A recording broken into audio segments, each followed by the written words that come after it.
प्रणाम जी। आज हम देखते हैं कि वेद और कतिर में लिखा क्या है। जो कछु कहिया वेद ने सोई कहिया कतिर, दो बंदे साहिब के पर लड़े के वाय। यानी वेद और कतिर में उस परब्रह्म की पहचान लिखी है, लेकिन भाषा भेद के कारण सब कोई एक दूसरे के विरोधी है। लेकिन परमात्मा तो सबका एक ही है। कवि कह रहे हैं, साहिब आए जिमी कारज करने तीन, सबका झगड़ा मिट के या दुनिया या तीन। सब लोग परमात्मा परमात्मा कह रहे हैं, अल्लाह ताला कह रहे हैं, सब एक दूसरे के विरोधी हो रहे हैं।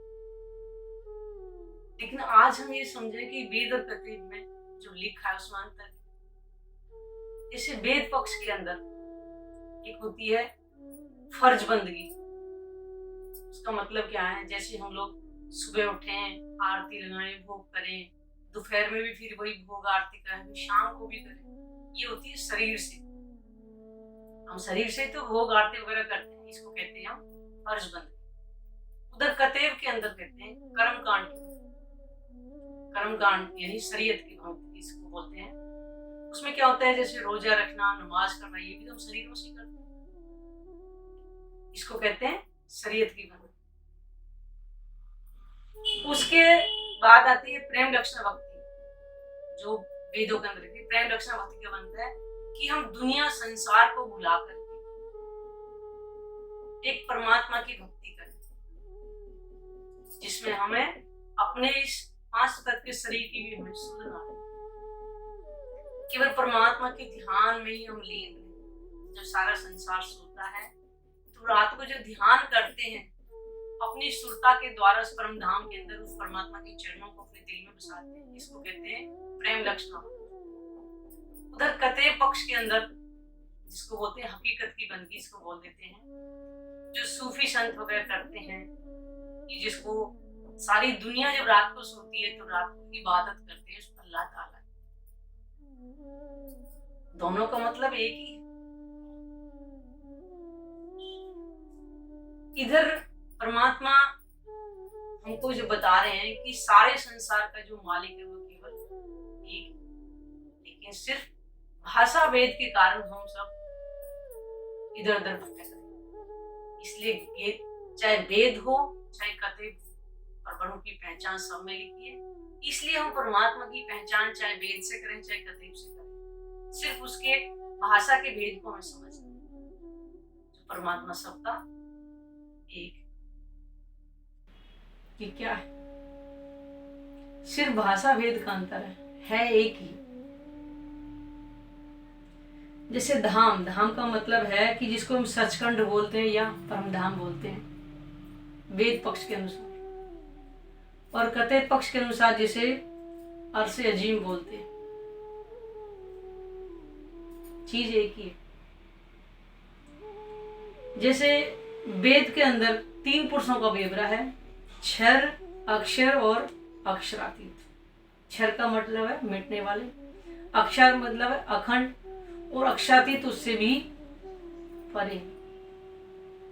और कतेब के अंदर तीन पुरुषों का विवरण है, ला, इला और इल्ला, मोहम्मद रसूलुल्लाह।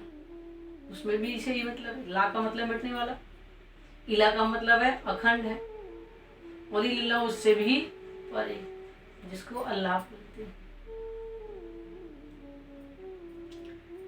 वेद पक्ष में चार आसमान, मृत्युलोक, बैकुंठ, अक्षरधाम और परमधाम। और कते परम ब्रह्म में है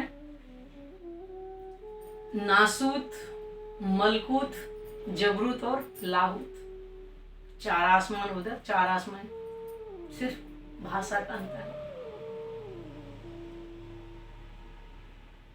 वेद में क्या कहते हैं? पूर्ण ब्रह्म परमात्मा बोल लो या पर ब्रह्म बोल लो या अक्षरातीत।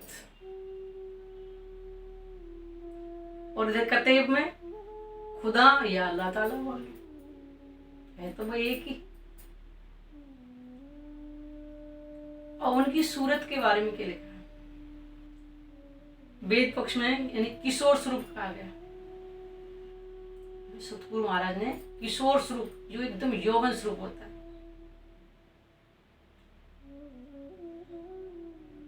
और मोहम्मद साहब ने उसकी सूरत क्या है, अमृत सूरत, एकदम खिले हुए गुलाब की तरह, जिसकी खूबसूरती का वर्णन किया नहीं जा सकता। दोनों का मतलब एक ही, किशोर का भी मतलब वही है। और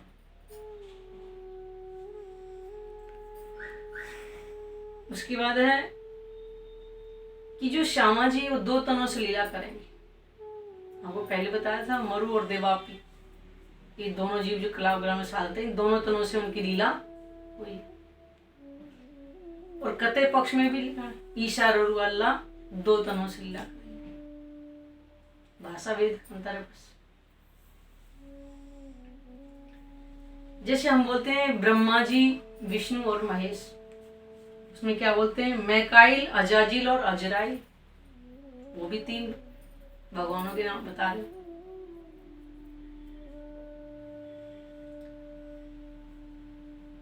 और बुध निष्कलन स्वरूप प्राणनाथ जी प्रकट होने का समय विक्रम संवत 1738 और कते पक्ष में है इमाम मेहदी के रूप में प्रकटन का समय हिजरी सन 1090 का है। दोनों को मिलान एक ही है, अंतर क्या है।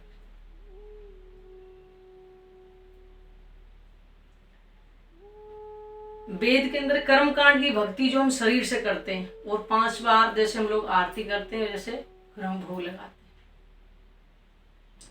और कते पक्ष में यानी कि जो हकीकत की बंदगी जिसको बोलते हैं, नहीं शरीयत की बंदगी, जैसे रोजा रखना और 5 वक्त की नमाज करना। ठीक है, सब चद्दर बिछा करके ऐसे नमाज पढ़ते हैं, फिर साल में 1 बार रोजा भी रखते हैं 30 दिन।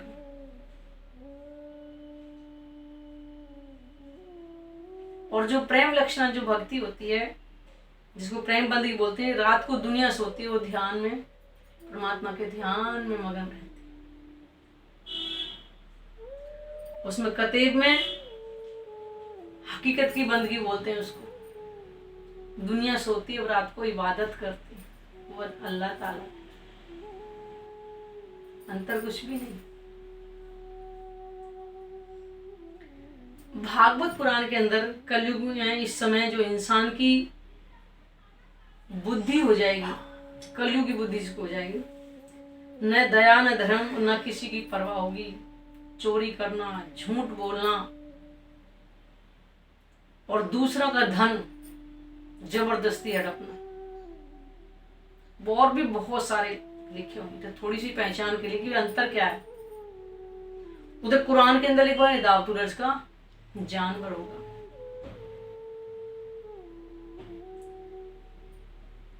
और उसका जो मुख है वो देखने में इंसान जैसा होगा, लेकिन गुण जो है वो जानवर जैसा हो जाएगा। अंतर कुछ नहीं है, सिर्फ भाषा वेद। आज इंसान के अंदर वो गुण तो है, सभी के अंदर। यही तो बोला था परमात्मा ने, जब को घोर कलयुग हो जाए, वो आसरी बुद्धि को ही समाप्त करने के लिए मैं आऊंगा। तो उन्होंने वेद और कथित दोनों में ही लिखवा दिया पहले से।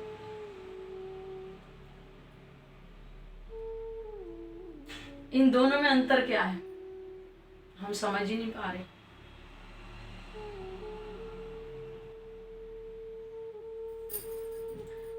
और सब अपने अपने आप को बड़ा कह रहे हैं, लेकिन बड़ा कौन है, जिसने उसकी पहचान कर ली। इन तनों से कोई बड़ा नहीं होता।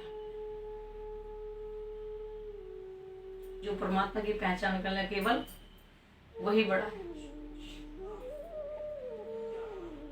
पहले ही बताया था कि आम कहो, मैंगो को, एक कैरी कहो, लेकिन स्वाद सबका एक ही आएगा कहने। कुछ भी कह लो, सिर्फ भाषा भेद का अंतर है। वो परमात्मा किसी एक पक्ष का नहीं, सबका मालिक एक।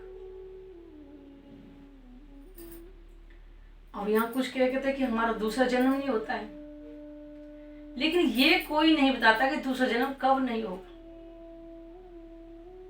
यहाँ पे सबके लिए खाना वही प्रकृति है, ऐसे ही जीवन होता है, वैसे ही मरण होता है, सब कुछ एक जैसा है। लेकिन जन्म कब नहीं होगा? जब हमारी संसार की कोई भी इच्छा नहीं होगी, केवल एक वो अल्लाह ताला यानी परमात्मा हमारे दिल में सिर्फ एक ही इच्छा रह जाएगी उसको पाने के लिए, तब दूसरा जन्म नहीं होगा। वही शक्ति श्री कृष्ण के अंदर आई थी और वही शक्ति मोहम्मद साहब के अंदर आई थी। मोहम्मद का मतलब है महिमा से परे। दर्शन केवल एक मोहम्मद साहब को हुआ था, तो हमें तनों से क्या ले लेना है? जबकि ये इसमें लिखा है, सिख पंथ में लिखा हुआ है, और नानक जी ने बताया कि पार जात गोपी ले आया, वृंदावन में रमन किया, ले नीले कपड़े वस्त्र पहने, तृप पठानी अमल किया। यानी वही शक्ति जो ब्रिज रास में जो खेली थी, वही शक्ति फिर अरब के अंदर आई थी मोहम्मद साहब के अंदर। नाम तो उनका मुस्तफा बेग था, अब्दुल्ला पंडित के बेटे थे।